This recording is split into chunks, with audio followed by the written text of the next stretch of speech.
Hello everyone, আমি চন্দ্রিমা। আমার চ্যানেলে আবার সবাইকে অনেক অনেক স্বাগত জানাই। আশা করি সবাই খুব ভালো আছেন, সুস্থ আছেন। আজ তো গণেশ পুজো। বাড়িতে প্রত্যেকবারই খুবই ছোট করে গণেশ পুজো করি। অবশ্য অন্যান্য বা ঠাকুরকে একটু ভোগ দিই, এবার আর বিশেষ কিছু ভোগের আয়োজন করছি না। এমনি দোকানে না লাড্ডু পাইনি এবার। মানে আমি যেতে যেতে মোটামুটি সবই শেষ হয়ে গেছে লাড্ডু। তাই বেসনের লাড্ডুই ঘরে বানাচ্ছি। বেসনটাকে একটুখানি ড্রাই রোস্ট করে নিলাম, তারপরে একটু ঘি দিয়ে ভালো করে মিক্স করছি। এবার একটু এলাচ থেঁতো করেও দিলাম। আর মিক্স করতে করতে দেখবেন আস্তে আস্তে এটা একটু পাতলা হয়ে আসছে। মিক্স করতে করতে বেশ ঘন মতো হয়ে এলে এটাকে এবার ঠান্ডা করতে দেবো। ততক্ষণ চলুন ঠাকুরের জায়গাটা সাজিয়ে নিই। প্রত্যেকবারই আমরা এমনি লাড্ডু, বেসনের লাড্ডু এগুলো সব দোকান থেকেই কিনি। এবার এত শেষ মুহূর্তে গেছি যে কিচ্ছু পাইনি। এমনকি কাজু বরফিটা অবধি ছিল না। যদিও আমাদের এখানে একটা মাত্র ইন্ডিয়ান স্টোর আছে যেখানে পাওয়া যায়, তাই প্রচুর লোক গিয়ে ওই দোকানটায় ভিড় করে। আর সাথে সাথে সেল হয়ে যায়। যেহেতু গণেশ উৎসবটা বেঙ্গলি নন বেঙ্গলি সবাই সেলিব্রেট করে, তাই এই সব লাড্ডুর ক্রেজও অনেক বেশি থাকে। বেসনটা একদম পুরোপুরি ঠান্ডা হয়ে গেলে এর মধ্যে এবার পরিমাণ মতো চিনি মিক্স করব। আজ পুরোটাই আন্দাজে করছি আর প্রথমবার এই বেসনের লাড্ডু বানাচ্ছি। জানি না কেমন খেতে হবে। তো যাই হোক, এই চিনিটা মিক্স করে ভালো করে মেশাতে থাকবো যতক্ষণ না চিনিটা মোটামুটি গলে যায়। এবার যেমন লাড্ডু গোল গোল করে বানায় সেরকমই বানাবো। বেসনের লাড্ডু আবার আমাদের বাড়ির কারোরই পছন্দ না, কিন্তু ঠাকুরের ভোগ সেটা তো দিতেই হবে। প্রতিবারই আমি লুচি, আলুর দম, ছোলার ডাল, সুজি এইসব করি। এবারও ওইসব ভোগ করিনি, কারণ আমরা আজকে এই স্টকহোমেই এক জায়গায় গণেশ পুজো হচ্ছে। যদিও ২-৩ জায়গায় হচ্ছে, আমরা তার মধ্যে এক জায়গায় যাব। তাই তাড়াহুড়োতে আর এইসব করতে পারিনি। শুধু মিষ্টি আজকে। বেসনের লাড্ডু, সুজির বরফি, ড্রাই ফ্রুটস, ফল এই। এদিকে আমার মোটামুটি কাজ কমপ্লিট। চলুন এবার ঠাকুরের জায়গাটা গুছিয়ে নিয়ে পুজোয় বসি। একদিক দিয়ে সুবিধা হয়েছে আজ ছুটির দিন সবাই বাড়িতে।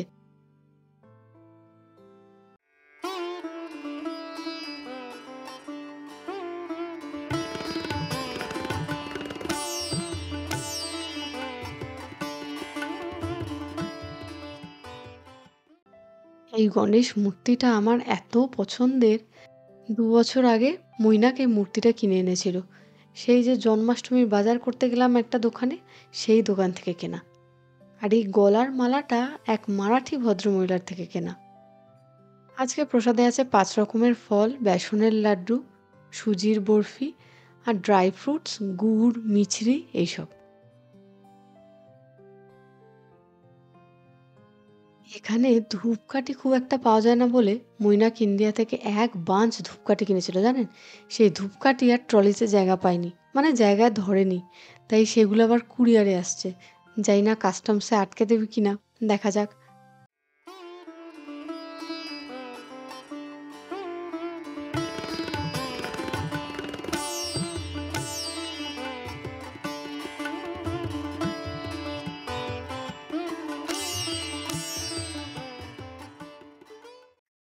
সেই পুরীতে গিয়ে শাঁখ কিনেছিলাম মনে আছে, সেই শাঁখটা কিন্তু কাস্টমসে আটকে দিয়েছে, আনতে দেয়নি। গেল আমার শাঁখটা। ট্রলিতে হলে হয়তো বা আনতে দিত, কিন্তু যেহেতু কুরিয়ার তাই আনতে দিল না। যেহেতু এই ঘরটার মধ্যেই মৈনাক বসে অফিসের কাজ করতে, মিভান পড়াশোনা করে, তাই গণেশ পুজোটা এই ঘরেই করলাম। আজকে আমার সমস্ত কাজ সারতে সারতে অনেকটা লেট হয়ে গেছে। বিকাল ৪টের সময় বেরোনোর কথা আমাদের ওই গণেশ পুজোর জন্য। এখনই প্রায় ১:৩০টার কাছাকাছি বাজে। পুজো করেই তড়িঘড়িয়ে বেরিয়ে যেতে হবে। আজ তো আমাদের ভাত খাওয়া নেই, ওই একটু দই মিষ্টি এসব খেয়ে চলে যাব। আজকের পুরুত মশাই হচ্ছে আমি। আজও আমি দক্ষিণা ছাড়া পুরুত। আজ আর মৈনাকে সকালবেলা স্নান করে পাঞ্জাবি পরে পুরুত সাজার ইচ্ছা হচ্ছিল না, তাই আমিই বসে গেছি। নিজের মতো টুকটুক করে পুজোটা সেরে নিই, তারপরে রেডি হয়ে বেরোতে হবে। মিভানকে ততক্ষণ মৈনাকি রেডি করে দেবে। যদিও আমি সবার আগে রেডি হওয়া শুরু করলে সবার পরে শেষ করি, আমারই সবথেকে বেশি টাইম লাগে। মিভান আর মৈনাকে তো 5 মিনিটেই হয়ে যায়।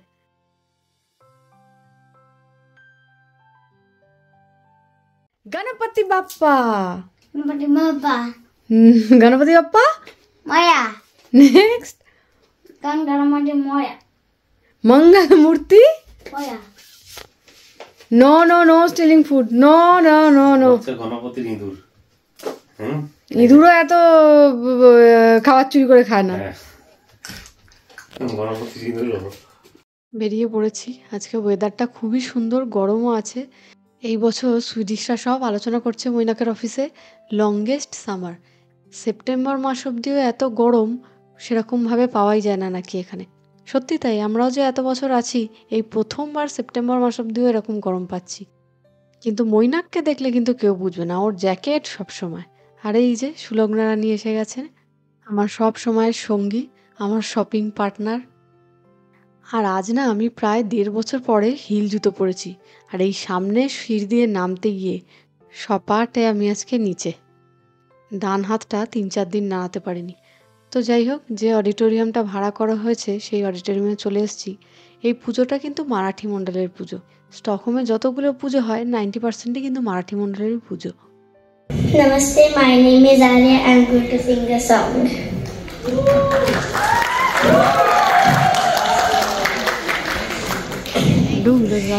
गिरिवरधारी कृष्ण मुरारी, गिरिवरधारी कृष्ण मुरारी, गिरिवरधारी कृष्ण मुरारी, कृष्ण मुरारी।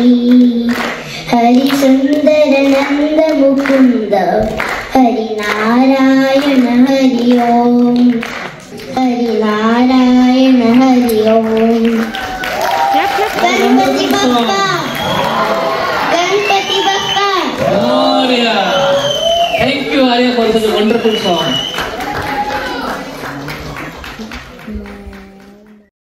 এত বড় অনুষ্ঠান তো সব দেখানো সম্ভব না, ছোট ছোট করে দেখানোর চেষ্টা করছি। আর এই ভদ্রলোককে দেখুন, ইনি কে একটু পরে বলছি। Thank you very much. It's a pleasure to be here. My name is Alexander Rosenberg. I'm the commissioner of the municipality of Södertälje, right just next to Tumba. And thank you for the lovely food here before. It's always a pleasure to be on your events and eating with you, sharing food. It's an honor to be here also. I know that many of you both live and work in Södertälje, the municipality, and contribute a lot to the municipality. So I'm proud to be a part of this celebration here tonight with my girlfriend and my upcoming child. So very nice to be here. Thank you.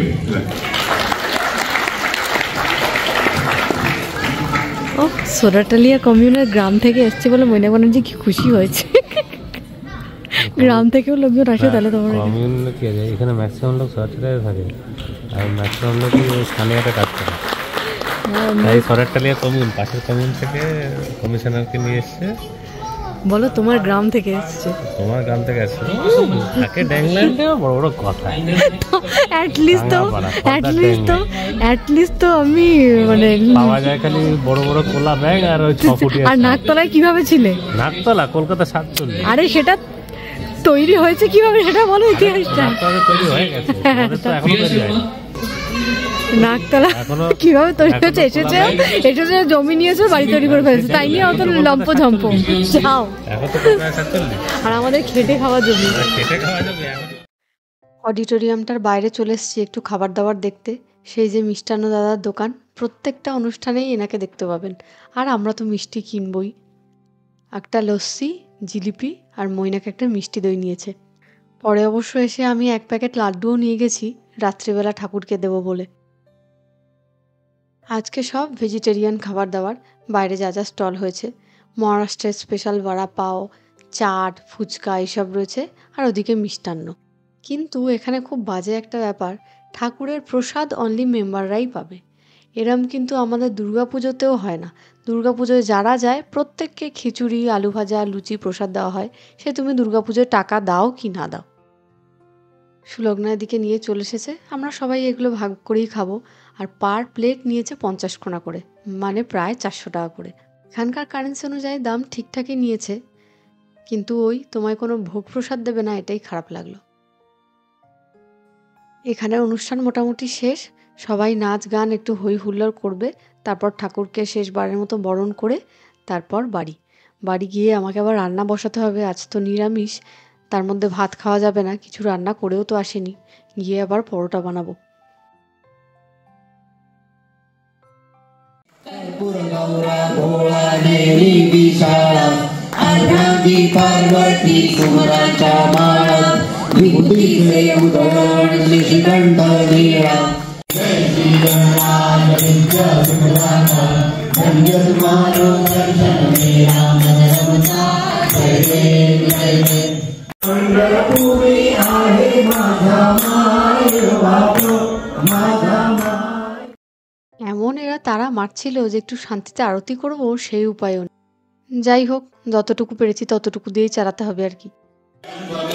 त्वमेव सर्वं वसुदेव देव कायेन वाचा मनसेन्द्रियेण वा बुद्ध्यात्मना वा प्रकृतिस्वभाव करोमि यज्ञं सकलं परस्मै नारायणायेति समर्पयामि अच्युतं केशवं रामनारायणं कृष्णदामोदरं वासुदेवम्।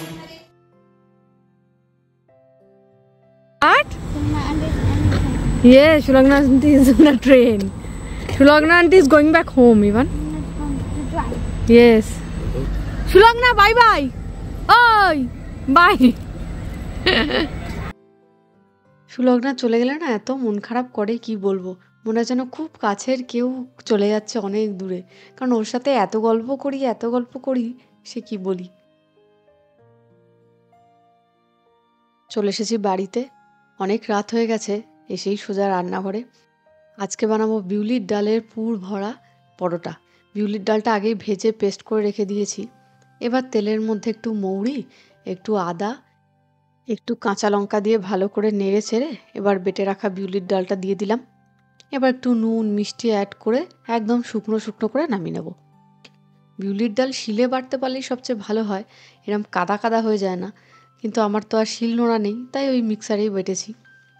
সকালবেলা ভেবেছিলাম বাড়িতে এসে রাধাবল্লভী বানাবো, কিন্তু ওই এসে এত রাতে আবার অত তেলে পোড়া জিনিস খাবো, তাই ভাবলাম পরোটা বানিয়ে নিই।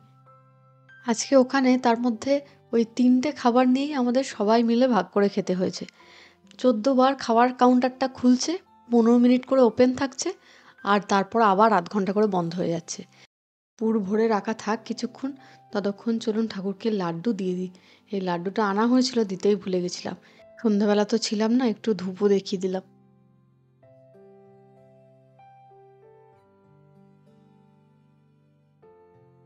এই পুর ভরা যে কোনো পরোটা বানাতে গেলেই না আগে আমার সমস্ত পুর বেরিয়ে যেত, আস্তে আস্তে প্র্যাকটিস হয়ে গেছে আর কি। যেমন আগে লুচি ফুলতো না, এখনও যে সব লুচি ফোলে তা কিন্তু নয়, কয়েকটা লুচি আবার ফোলেও না। তো যাই হোক, পরোটাগুলো বেলে নিই, তারপর আস্তে আস্তে ভেজে নেব। আমার শ্বশুর বাড়িতে কিন্তু দুর্দান্ত পরোটা বানায়। মৈনাকের বাড়িতে এক মাসি আছে বলেছিলাম, মনে আছে, কমলা মাসি থাকে, উনি যা অপূর্ব 1 চামচ তেলে পরোটা বানায় না, সেই পরোটার স্বাদ মনে পড়লেই যেন জিভ দিয়ে জল পড়ে। কলকাতার কথাগুলো মনে পড়লেই মনটা যেন কেঁদে ওঠে। আর সারা কলকাতাই এখন কাঁদছে বলুন, সবাই কাঁদছে একসাথে। এত মন অস্থির হয়ে আছে এখন, যেন নিউজ চ্যানেল ছাড়া অন্য কিছুর দিকে চোখই যাচ্ছে না। নিজে ব্লগ করছি বটে, কিন্তু অন্য কারোর ব্লগ যে দেখি রেগুলার বেসিসে, সেটা দেখার জন্যও যেন মন চাইছে না। গণেশ পুজোয় এত নাচানাচি করলে, এত উদ্যম নিয়ে গেলে, নিশ্চয়ই খিদেও পেয়ে গেছে, বাড়িতে এসে রান্না করছো, এইটুকু তো বানতে হয়। আজকে আমি না সার্ভ করে বাবা কি বিশাল সার্ভিস, সার্ভ করে দিচ্ছে। আপাতত আমার একটা দাও। একটা দুটো না না, আমি একটাই খাই রাত্রিবেলা, রুটি একটা। বসো। আর তারপরে বলো গণেশ পুজোয় কেমন এনজয় করলে? আমি তো বলেছিলাম যে মানে ওখানে গিয়ে খাওয়াতে পারা সম্ভব না, কেউ পাত্তাই দেয় না। তুমি তো খুব লাফাচ্ছিলে। না না, ওরা খুব ওয়েলকামিং। উৎসব যার যার, আনন্দ সবার, ঠিক আছে। বাঙালি বাঙালি এটুকু জেনে রাখো, ঠিক আছে। ওরা নিজেদের মধ্যে আনন্দ করছিল, পাত্তাই দেয় না। না না, ওরা মারাঠি ভাষী মানুষ, ওরা যারা ওই মারাঠি ভাষায় কথা বলছিল তাদের সাথে কথা বলছিল। এটা আমাদের দুর্গাপুজো তো হয়, আমরা না গো, খুব বাজে কথা এটা। দুর্গাপুজোতে এটা হয়, কাউকে বলতে পারবে না। দেখো দুর্গাপুজোর পেজগুলোতে সব মানে বিভিন্ন মানে হ্যাঁ অবাঙালিরা এসে তাদেরকে ইন্টারভিউ করে করে পোস্ট করেছে। আর শুধু তাই নয়, এই স্টকহোমের পেজে দেখো, আমি তোমায় দেখাবো আজকেই। আর শুধু তাই নয়, এখানে একটা অদ্ভুত জিনিস যেটা আমি কোথাও দেখিনি, মেম্বারদের জন্য মানে ভিআইপি চেয়ার। আর বাকিটা পিছনে বসে আছে। হ্যাঁ, এটা কোনো দুর্গাপুজোয় নেই। এই মেম্বারদের জন্য সামনে ব্যারিকেড দিয়ে আবার চেন আটকে দিয়েছে, মানে গোটা বোধহয় 100 লোক ঘোরাফেরা করছে তার জন্য আবার চেন। আর এই কালো মোমবাতি আছে, আর কালো মোমবাতি প্রচুর স্টক এনে রেখেছি। যতদিন না বিচার পাচ্ছি ওই কালো মোমবাতি জ্বালাতে থাকবো টানা। এটাকে কি বলবো, এটাকে ওয়ার অফ অ্যাট্রিশন। ওরা অপেক্ষা করছে যে একটা সময় মানুষ ঝিমিয়ে পড়বে, থিতিয়ে পড়বে, নিজের কাজে ফেরত চলে যাওয়ার চেষ্টা করবে। তাই এই সময়টা যত দ্রুত যায় ওদের পক্ষে ভালো, সেটাই চেষ্টা করে যাচ্ছে।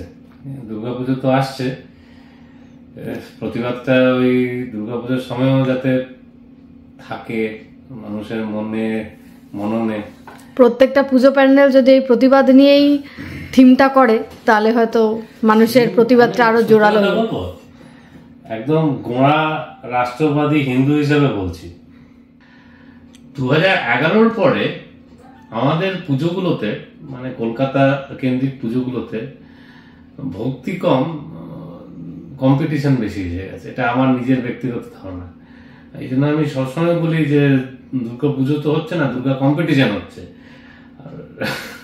আর সবার শেষে মানে লাইমলাইটটা থাকে রেড রোডে, মানে ওই প্রজাতন্ত্র দিবসের মতো ঠাকুর যখন সেলুট করতে করতে, ওনাকে সেলুট করতে করতে পার ঠাকুর ওনাকে সেলুট করতে করতে যাচ্ছে এবার গঙ্গার ধারে। আমরা থিমের যাতাকলে আমার তো মনে হয় যে পুজোর আঙ্গিক আমেজ বা যে ভক্তি সেটাই সরে যাচ্ছে। এবং আমি জানি যেহেতু একটা সময় বড় কিছু পুজোর সাথে যুক্ত ছিলাম এবং অনেক বড় অন্য পুজোগুলো দেখেছি, আমি নিজের পুজো বলছি না, অনেক অন্য পুজোগুলোতে গিয়ে দেখতাম তারা বেসিক্যালি ওই ঠাকুরের ওপর আঁচ পড়ে যাবে বা ওই চত্বরটা নোংরা হয়ে যাবে, মানে ঠাকুরের সামনে তারা পুজোটাই ঠিক মতো করে না। মা দুর্গাও হয়তো ক্ষিপ্ত, আমাদের কাছে বছর, কারণ দুর্গাপূজাটা শুধু ব্যবসাতেই দাঁড়িয়েছে এখন, পুজো আর কিছু নেই। বললাম না, দুর্গা কম্পিটিশন এসে গেছে, এখন আর দুর্গা পুজোটা হয় না। এই কারণে অনেকে বলবে, কিন্তু একটা এটা কোনো কন্ট্রোভার্সি না বা আমি কোনো খারাপ মাইন্ডে বলছি না, প্রবাসে যে দুর্গাপুজোটা হয় মানে আন্তরিকতা, মানুষের সঙ্গে মানুষের গল্প, এই জিনিসটা মানে এখন দুর্গাপুজোটা আন্তরিকভাবে বোধহয় বিভিন্ন ছোট ছোট পাড়ার পুজো, ছোট ছোট যে অ্যাপার্টমেন্টস এর কমপ্লেক্স গুলো, সেগুলো তো ঠিক মতো পুজো হয়, তাদের মধ্যে গল্প আড্ডা থাকে। তো এগুলো আর্তনাদ, এই আর্তনাদ গুলো দয়া করে একটু বন্ধ রাখুন এবছরের জন্য। আশা রাখি আমরা এবার মানে আদি অনন্ত ভক্তি ভরে নিষ্ঠা ভরে পুজো পালন করবো এবং দুর্গা কম্পিটিশন থেকে সরে আসবো। এসব অনেক কথা বলা হয়ে গেল। আর আজকে ডিনার সারতে সারতে ভিডিওটা এখানেই শেষ করছি। আবার খুব জলদি দেখা হবে নতুন একটা ব্লগ নিয়ে। সবাই খুব ভালো থাকবেন, সুস্থ থাকবেন আর অনেক আনন্দ থাকবেন। Bye bye.